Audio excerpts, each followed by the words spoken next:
آپ کے مہمان آ گئے ہیں، نیچے تشریف لے کر آئیں گی یا انہیں اوپر لایا جائے؟ کیا ہے فضا ڈارلنگ، میرا موڈ خراب مت کرو، وہ بھی آج کے دن۔ اس نے منہ بسور لیا تو فضا نے جھک کر اس کا گال چوم لیا تھا۔ میں تو تمہاری دائمی خوشیوں کے لیے دعاگو ہوں اپنے رب سے، مگر سویٹی بھلے انہیں انکار کر دیا جائے گا، مگر کچھ نہیں، تم انہیں ٹال دو کسی بھی طریقے سے، میں ملنا نہیں چاہتی۔ وہ بیزار ہونے لگی۔ فضا سوچ میں پڑ گئی۔ یار ویسے ایک بات ہے، اگر ولید حسن سے ہٹ کر سوچا جائے تو بندہ یہ بھی گڈ لکنگ ہے۔ ولید حسن سے ہٹ کر سوچا ہی کیوں جائے بھلا؟ اس نے نفرت سے کہا اور فضا کھلکھلا اٹھی۔ گڈ، یہی تو سننے کی خواہش تھی مجھے، ویری نائس۔ وہ اس کے گال چومتی چھوتی وش کرنے کے بعد چلی گئی۔ جس پل وہ نیچے آئی مہمان چائے پی چکے تھے۔ ایمان نہیں آئی ابھی تک، ہم اس سے ملنے آئے ہیں۔ ہارون پروانی کی والدہ، جو بے حد سوبر سی خاتون تھی، ماما سے مخاطب ہوئی تھی۔ اس سے قبل کہ ماما کچھ کہتی، فضا نے معاملہ سنبھالا تھا۔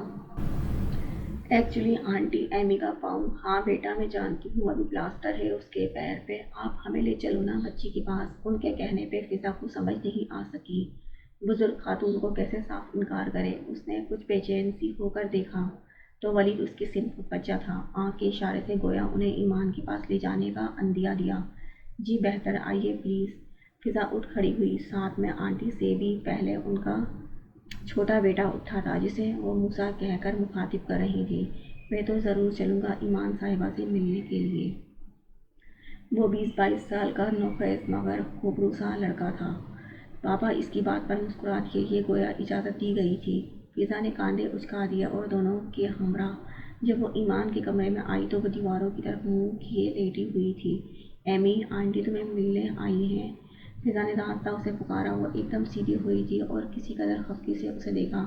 ماشاء اللہ، چشمے بددور، بہت پیاری بچی ہے، خدا نصیب اچھا کرے، ہمیشہ خوش رکھے۔ آنٹی صاحبہ تو گویا ایمان کو دیکھتے ہی فریفتہ ہو گئی، البتہ وہ چمکدار آنکھوں والا لمبا لڑکا بس مسکراتی نظروں سے اسے تکتا رہا تھا۔ اس کی آنکھوں میں بھی واضح ستائش تھی۔ پڑھتی ہو بیٹا؟ آنٹی اس کے پلنگ پہ ہی بیٹھ گئی تھی۔ فضا نے کرسی اٹھا کر بیڈ کے نزدیک رکھ دی۔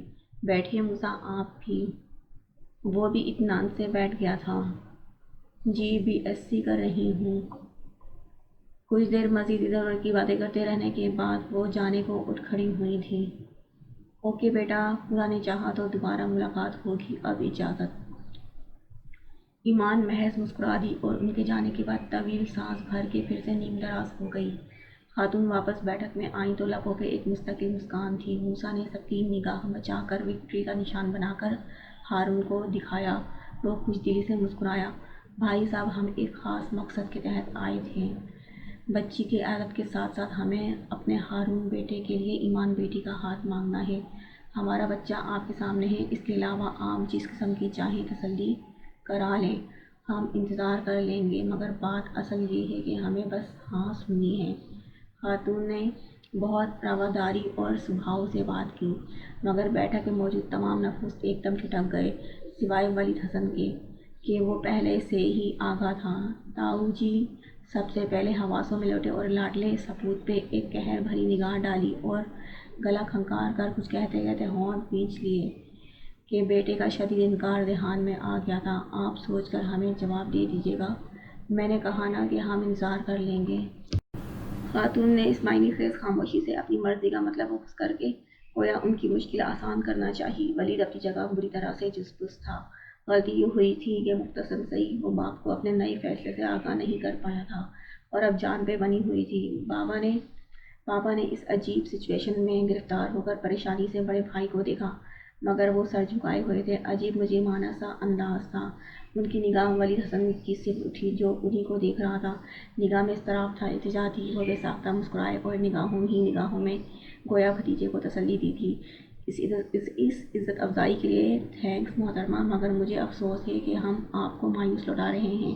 ایکچولی میری بیٹی تو بہت سال قبل سے ہی میرے بھتیجے سے منسوب ہے۔ ولید حسن آپ ملے ہیں اس سے؟ انہوں نے انگلی سے اس کی سمت اشارہ کر کے کہا۔ اس کی سمت سب نے دیکھا۔ وہاں تو یخلق گویا شوق کی کیفیت طاری ہو گئی تھی۔ پھر وہ لوگ زیادہ دیر رکے نہیں تھے۔ مجھے ایک بار پھر افسوس ہے، پلیز آپ مائنڈ مت کیجیے گا، پاپا نے انہیں رخصت کرتے ہوئے کہا تھا، اور ہارون کاتوانی ان کا ہاتھ تھپک کر بہت ضبط سے مسکرایا تھا۔